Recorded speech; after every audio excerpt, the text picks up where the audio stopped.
Hello, okay, for those of you returning to the channel, welcome back, and for those of you that are new here, that have just stumbled upon this video, then thank you for joining me. And if you find yourself wanting to stick around to follow just some random Welsh geek ramble on about film and TV, then please hit that subscribe button. It will mean an awful lot to me. And so yeah, welcome to my trailer review of Mandalorian and Grogu. I am a little late with this review. I think the trailer's been out now for almost a week, but I really wanted to share my thoughts with you all on the most trailer to the what's going to be the next movie within the Star Wars universe. It feels like it's been a long time since we've had a Star Wars film, and I'm a big fan of the Mandalorian series, especially the first two. I didn't mind season 3, but it did stumble a little with its story and sort of how that season sort of concluded. It wasn't quite as strong as season 1 and season 2, but I really liked what Dave Filoni and Jon Favreau sort of brought to life here, what they created here with the Mandalorian. You know, they definitely get Star Wars. They get what Star Wars was under George Lucas, and I feel like through the Mandalorian they did capture the essence of what that original trilogy was, especially, and what it is that Lucas was creating, you know, this world that George Lucas had created. I think, you know, they do get it. They definitely get it. The question is, do I want the next Star Wars film to be The Mandalorian and Grogu? I don't know. So, with all that being said, enough rambling, let's jump into the trailer. Okay, before we begin, just for those of you that don't know, the movie is written by Jon Favreau and Dave Filoni and directed by Jon Favreau. And, you know, that does get me excited because of what I just said at the beginning of the video, where I do truly believe they get Star Wars, and through the Clone Wars, through Rebels, and through the Mandalorian TV series, they did a wonderful job, I felt. And even Ahsoka, by the way, where, you know, Ahsoka was divisive, you could say. I liked it. I didn't love it. And it's a show that definitely kind of went downhill sort of after the first half. Like, the first half of that season, the first season, was really compelling. I really liked what they were doing. I was really enjoying it. And then once they end up on the planet where Thrawn is, that's where the kind of the story really started to stumble. And sort of that season's conclusion for me didn't quite work. But I feel like through those shows, they did a wonderful job at capturing the essence of what Star Wars is. And I've also liked a couple of movies that Jon Favreau has directed in the past. Like, I'm a big fan of Cowboys and Aliens. I really liked Cowboys and Aliens, and I really liked what he did with The Jungle Book. And so yeah, right, let's jump into this. And already we got a lovely shot here that again is reminiscent of the shot from Apocalypse Now, and was even you had a very similar shot in The Force Awakens, but we've got it here again with the X-Wings. Beautiful shot.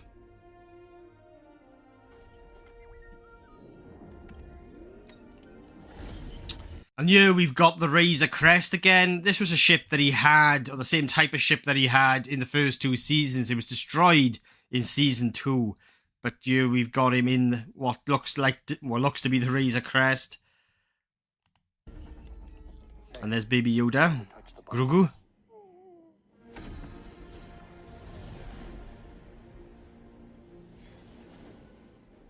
I can use some information. Whoa, for this price I'll tell you whatever. And here we got this character here that I think it's been confirmed now, but it's Martin Scorsese, which I kind of like because, you know, Martin Scorsese is known for gangster movies, and, you know, you've got the Hutts in this as well. So I kind of like how, you know, I kind of like just how Scorsese is attached to this movie. And I believe a lot of it is due to that connection with gangster films, and the fact that this is obviously, you've got the Hutts involved within this story that are gangsters. So that's a cool little touch there. You want? I'm looking for a hut. Close for the night. Thank you. Gangsters, war criminals. Long live the Empire. Got a snow trooper there. That was always my favorite as a kid. That was my kind of my favorite design when it came to the troopers. Like, you know, you had these kind of different variations. For some reason, I always kind of gravitated towards this design. Empire. We'll take out every bad guy in your deck of cards. Great shot there. And this moment over there is brutal. But it's the right amount of brutal. Do you know what I mean? It's not too intense where, you know, kids are still going to be able to watch this. But this moment by you sort of reminded me of what those first two seasons were. Especially the first season in regards to like its tone and its look. This isn't about revenge. Sigourney Weaver. Love Sigourney Weaver. Looking forward to seeing actually sort of how much or how big a part her character plays in this story. I hope it's quite big. I hope it's pivotal. It's about preventing another war. Are they battle droids? I have seen this trailer a couple of times now, but they look to be a form of battle droid. Strap in.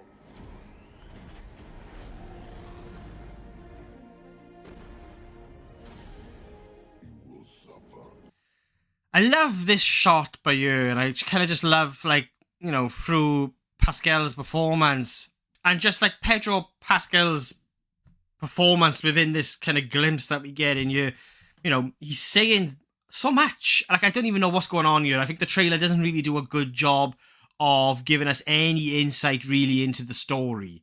That's probably one of the biggest issues that I have at the minute when it comes to the promotional material for this movie, where we still don't quite get what the story is. I'm not saying I want everything to be shown to us within a trailer. I'm one of those people that are very against having too much in trailers. But the one thing that these trailers seem to be doing a good job of is giving us a glimpse into kind of the sort of the tone, the essence, and that kind of the feel of what they're going for with this show. And I feel like, especially with this trailer, I feel, you know, it feels like a Star Wars film. It is taking me back to movies like A New Hope, where you've got this kind of very vibrant and rich world being brought to life. Like, there's a mix of CGI and practical here. And, you know, there's a lot of practical sets that I'm seeing, which I'm really liking. But I've kind of gone off on a tangent here for a moment. But yeah, Pedro Pascal's performance, and you know, I just feel like his character is saying so much in this moment. But it's a nice shot that I like. Yeah, we've got our first glimpse of our live action Embo from the Clone Wars. Looking forward to seeing the role that he plays within the film. Now, this really bugs me. We got our Hutts here. I believe this is... Oh, is this Jeremy Allen White as the Hutt? I cannot remember the name of the Hutt. They're not quite good, actually. I mean, this is CGI, but it's like...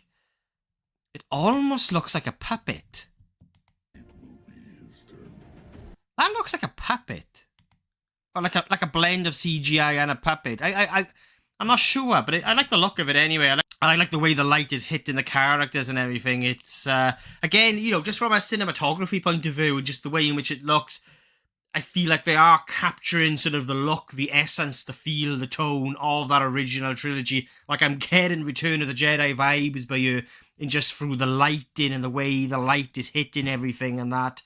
And it has that kind of the blend of sort of practical and CGI. Like, I could be wrong with how much is being used of each year, but I like the look of it. But the one thing that bugs me is the fact that we've got Hutts not speaking in Huttese. Like, for me personally, I feel like the aliens within Star Wars, they need to have their own language, because it adds, you know, you've got this kind of very fairy tale like, you know, fantastical universe being brought to life. And the one thing that allowed, I feel, the one aspect of how that original trilogy was brought to life that kind of really allowed it to work and for so many people to connect to it was because even though it's quite fantastical and it's fairy tale like, you know, you've got Jedi and all of that, it still had that kind of grounded feeling to it. And sort of one of the elements that kind of really aided in that would be a simple thing like having aliens speaking sort of in their own language, you know, in their own tongue. I love the fact that the Hutts are their own language, and, you know, you'd have to read subtitles to understand what these characters were saying, and it adds so much to sort of making a very fantastical and fairy tale like world feel tangible, just feel that little bit more real. And I hate that we've got Hutts speaking in English here. That's kind of one of my biggest gripes at the minute.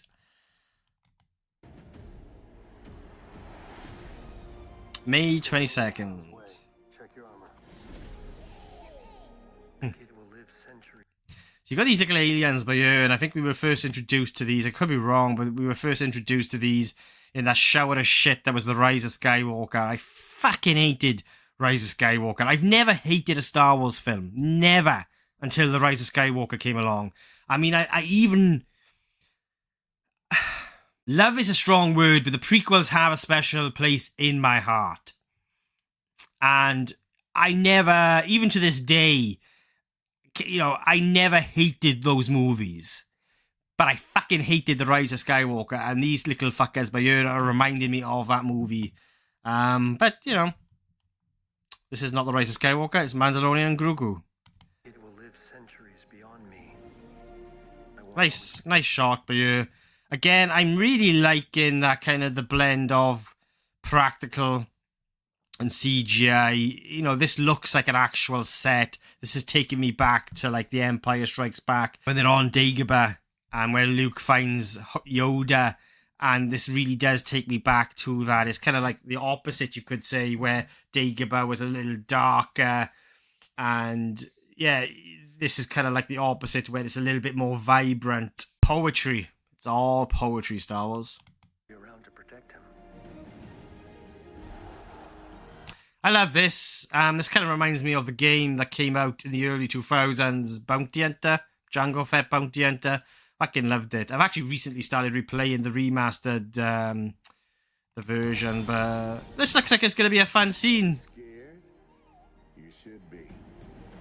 Love this shot. Again, this I know this is only a trailer, but I'm really liking the lighting in this movie. There's something about the lighting and the cinematography that takes me back to that original trilogy. This is not me saying that this, you know, could be, well, we don't know, do we, yet, until the film comes out, but I'm not saying this is going to be up there with that original trilogy, but I do feel like from, aesthetic perspective, just the way in which it looks, you know, technically with the lighting, I'm really digging it.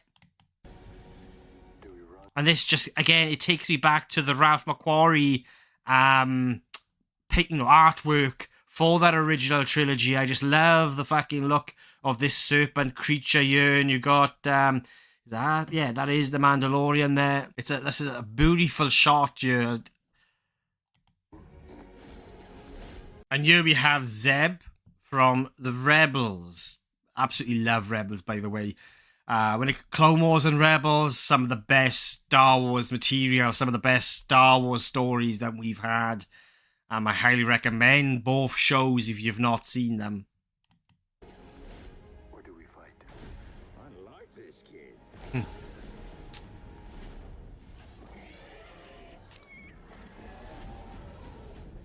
What are you waiting for?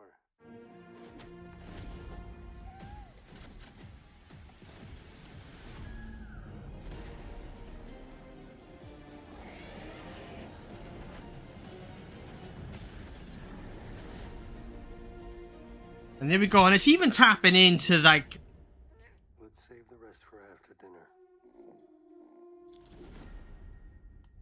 like even in sort of the design of the poster, the font there, it's definitely trying to capture, I feel, like George Lucas, you know, he was partly inspired by the serials, like Flash Gordon, you know, and it kind of has that aesthetic. I think that's what they kind of really...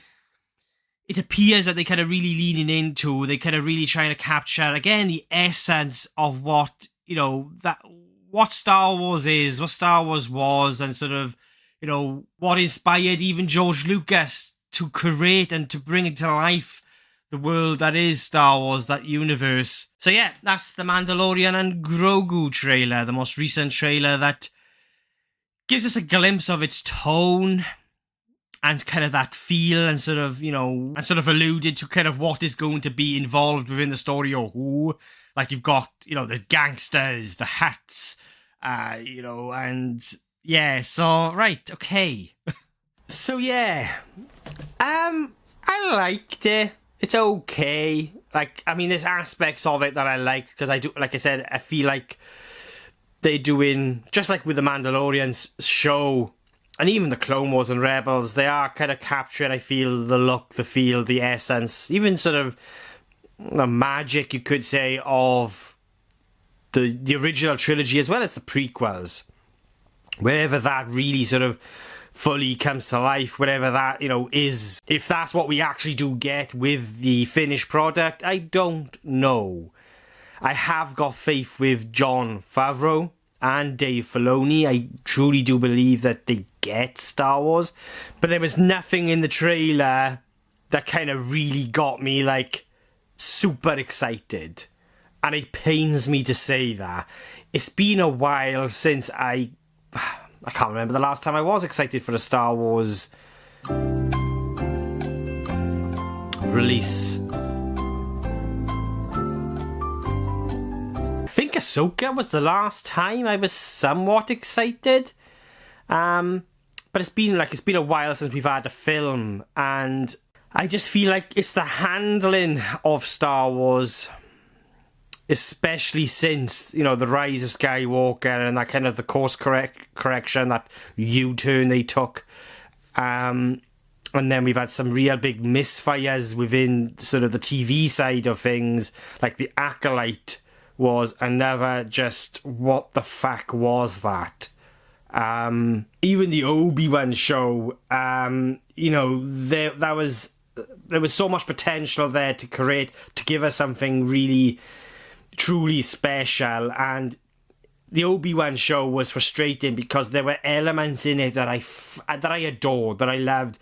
The final sort of confrontation within that show with Obi-Wan and Vader was just incredible, and it left me frustrated because it showed what we could have had there. I think if they'd taken a bit more time with the story, maybe not have had it as a TV show, I think it would have worked better as a film. I think that kind of story, the story of Obi-Wan and Vader meeting again, finding each other again, and having that kind of battle, it deserved to be on the big screen. It deserved to be brought to life in a larger format. But anyway, I've kind of gone off a little bit on a tangent again.